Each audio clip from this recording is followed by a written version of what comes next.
both ready for movie night? Have you had a chance to look and see what is on the top 10 for Netflix? Let's start. I think I found one. The Queen of Charlotte. Oh. Thank you for the ice cream. You're not gonna get any, Maria? Maria? I feel like you're showing signs of a possible heart attack. You're feeling nauseous, you look pale and clammy, and lastly, you keep on rubbing your jaw. A heart attack is caused by blockages of plaque buildup or even blood clots. It affects the ability of the heart to properly function.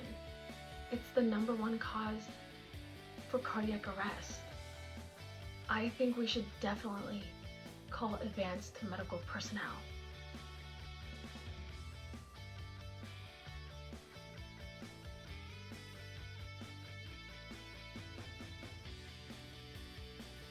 Once Maria has collapsed, we immediately call 911. I tell my friend to run to her medicine cabinet to find me a mask, protective eyewear, and as she does that, I do assess the scene for any dangerous or hazardous materials for Maria and I. However, in order to proceed with my procedure, I do need to ask for consent. This is either explicitly, subtle, or under certain circumstances, such as this one. I start off by making sure that Maria is either responsive or unresponsive by either using a toe tapping method or by squeezing her hands. Also taking into account Maria's positioning.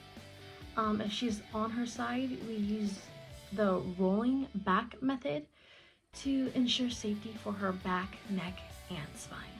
Next, we check Maria's airways by placing one hand on her forehead and the other under her neck to create a tilt to allow the airways to expand. We also check for her pulse by either feeling, breathing, and seeing. We conduct this information by placing one of our hands on her forehead and 2 fingers placed below her chin where her Adam's apple would be located, and my ear is close to her mouth to hear her breathing, while my eyes are located looking at her chest to see if she is breathing. Typically, we usually wait 15 seconds and record the patient's beats per minute. However, in this case, we do see that she is unresponsive and she has no pulse. Once I finish my primary assessment, I will now start CPR, known as high quality CPR, which includes chest compressions. In this situation, I will be using the hands only CPR as an EMR. I will position Maria on a firm, flat surface to expose her chest. While doing so, I will place the heel of one hand located on her sternum and the second hand on top of that. Using only the heel of my hand that is located on the sternum, I will interlock my hands, making sure that my fingers are not on their chest. Applying pressure with my fingers can cause unnecessary injuries, so correct positioning of hands are crucial during compressions. Also taking note of keeping my arms straight as possible while my shoulders are directly over my hands to promote effective compressions, which is also the locking of elbows, which will help.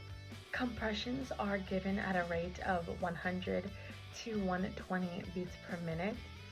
However, during this, the chest has to fully recoil between each compression to allow the blood flow back to the heart. When advanced medical personnel has arrived, They will relieve me from compression responsibilities.